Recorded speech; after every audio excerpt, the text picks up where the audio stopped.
સીતારામ ને જય શ્રી કૃષ્ણ બધાઈને મિત્રો, કેમ છે? તો આજે છે મહાશિવરાત્રી, તો બધાઈને મહાશિવરાત્રીની હાર્દિક શુભકામના। મહાદેવ બધાઈને નિરોગી રાખે, શરીર તંદુરસ્ત રાખે એવી મહાદેવને મારી પ્રાર્થના।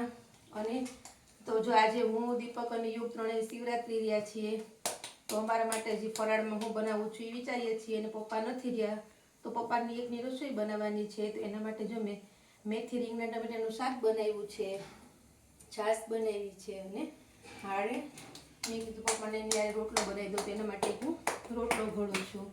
તો પપ્પાની એકની રસોઈ બની જાય એટલે પપ્પા જમવા બેસી જાય। અને પછી હવે અમારે શું કરવું છે, શું ફરાળ કરવો છે યુગને અને બધાને એ બધું વિચારીને પછી બનાવવાનો છે। તો આજનો આ વિડીયો કેવો લાગ્યો એની કોમેન્ટ કરજો, લાઈક કરજો, શેર કરજો, મારા પેજને ફોલો કરજો, અને યુટ્યુબમાં જઈ અને મારી ચેનલને સબસ્ક્રાઈબ કરવાનું ભૂલતા નહીં।